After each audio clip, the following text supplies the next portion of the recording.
This is Boomer Life on CISL 650.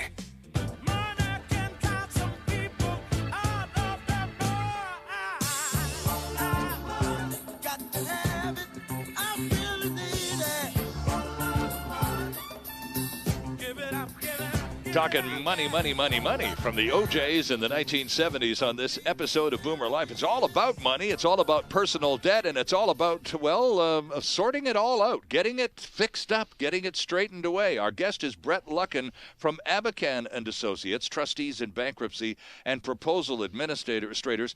Brett, you've been talking a lot about the rules. So, Right. and we talked about the distinction, the very, very big difference between a consumer proposal and the classic bankruptcy. Most people expecting to go bankruptcy end up, well, surprisingly not having to, Right. and they sort it out. A consumer proposal would be the preferred route, wouldn't it, every time? It would be the preferred route. I say that mainly just because, if you don't have to go bankrupt, why would you? What does, on the credit record, what is the impact of a consumer proposal versus a bankruptcy on that mythical credit record? On the mythical credit record, proposal is marginally better than a bankruptcy. Okay. Although I would point out the obvious is that many people who come and see us who have defaulted on repaying of debts and have credit collection agencies calling us. They don't have much of a credit They record don't to have brag much of about it, anyway. No, so really actually filing a bankruptcy or proposal is unlikely to make it much worse. True. Right.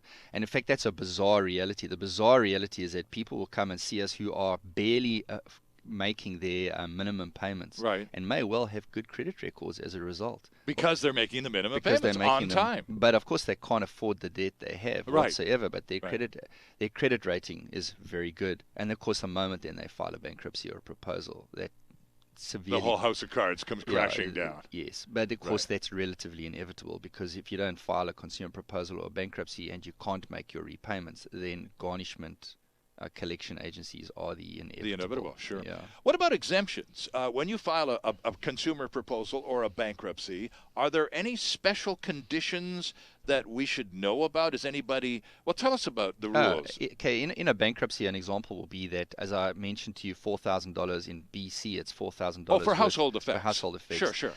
Depending on where you live, it can be 9 or 12,000 exemption in your home. So, in other words, if there were any money left over once a trustee has calculated what equity is available in your home, you'd get to keep, depending on where you live, up to $12,000. Your RRSPs, as an example, are in fact completely exempt except what you put in there in the last year. So your retirement income will not be marginal unless you, of course, stuffed your RRSP madly. So RRSPs are Other than the last basically 12 months. But how many people know that, and how many people have the misfortune of exhausting their RRSPs. every cent in their Yes. savings account, in their RRSP account, in a desperate attempt to address the money behind the eight ball Well, that's issue? exactly it. When you think about it, if people who very many whom have actually lived on their RRSPs by basically just pulling that cash out Sure. in order to live on, Yep. have in fact borrowed against themselves. I think I mentioned to you, you're actually really borrowing from who you're going to be 20, 30 years, and you're never going to pay that person back again. Right. And when what they could have in fact done was filed a proposal potentially, or maybe even a bankruptcy, and that would not actually have affected their RRSPs at all, and Wow. they would have been able to keep that money. And this is, again, something most of us just don't know. No. In motor vehicles, you're allowed to keep a motor vehicle up to a value of $5,000. If the car's worth more than that, you may have to pay your trustee something inside a bankruptcy. But very often, in many cases, the bottom line is that your basic assets stay largely untouched, or you can negotiate with your trustee to keep them. Two other quick areas, if you don't mind: student loans and Revenue Canada or Canada Revenue Agency debt. Tax debt. Tax debt. What I should point out is there are some special debts, and these special debts do not get resolved inside a bankruptcy or a proposal. One of them is student loans. If you've been a student inside the last 7 years, any loan related to that course of study will not wash away inside a bankruptcy or a proposal. Then, of course, there's things such as secured debt, the obvious ones, like your car and your house. You can't compromise those. The bank is secured to those. Arrears spousal support or child support will not get washed away. It's a special debt, and it will survive your bankruptcy or proposal if your bankruptcy or proposal doesn't pay it out in full. And people who are sole proprietors, in other words, you run your business not through an incorporated entity, but in your own name. A proprietorship, A proprietorship. Right. And you incur source deduction debt. In other words, you deduct from people's wages, your employees. Yeah. You do not give that to Canada Revenue.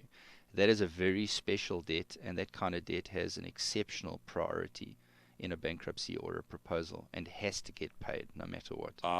Okay. So there are a few exceptional categories. There are a few exceptional categories. Brett, we've only got a couple of minutes left, and I need your advice, sir. This is Boomer Life. We boomers, well-intentioned, loving human beings that we are surrounded by relatives, younger people in our lives, nieces, nephews, sons, daughters, grandchildren.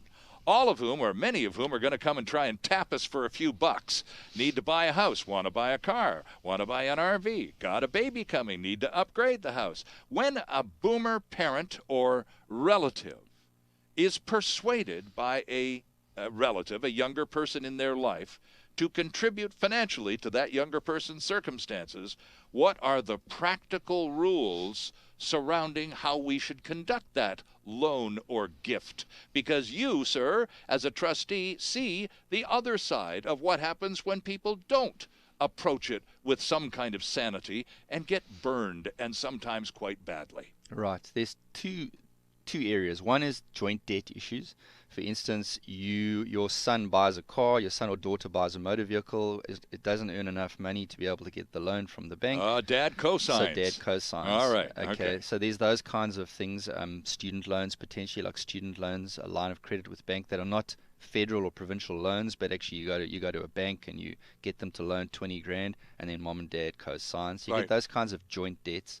Those kinds of things very often will come back and haunt mom and dad when when the student can't repay. Right. So I think, and then there's the other kind of debt, which is generally related to items like homes. Sure. Mortgages, where what happens is mom and dad who have a very low mortgage or perhaps don't owe any money whatsoever, dip into their own mortgage, pull out money, and loan, and I use that in inverted commas, to the daughter or the son to buy another property. Inverted commas, by the way, are South African for quotation marks. Quotation and marks. he's putting things in quotation marks through the entire program. But no, but I'm using my fingers. I know, right. But a loan. It's a loan. It is a loan. If you're giving. See, this is where parents get crossed up.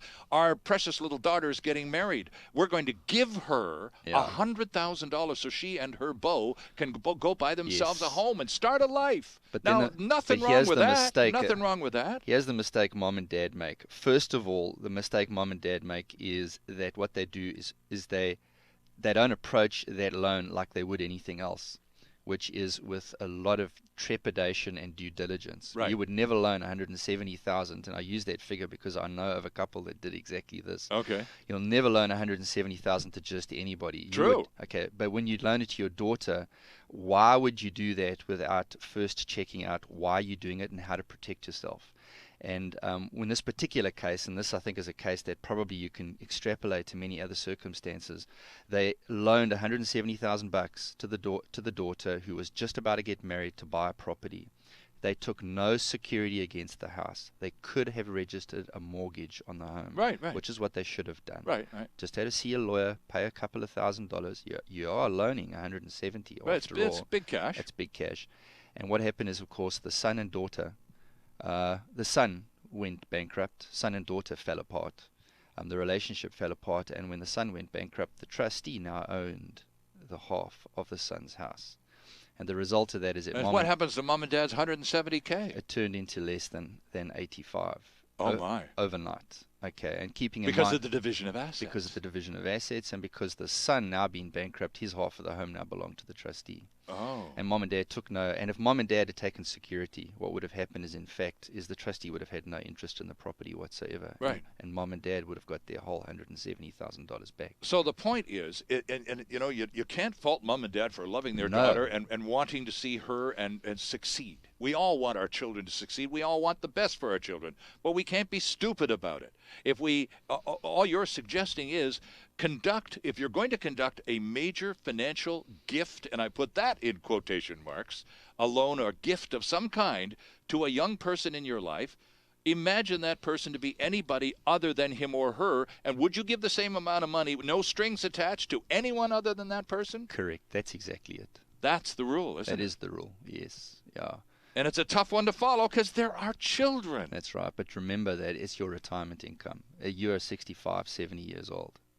You have no time to recover if this deal goes bad.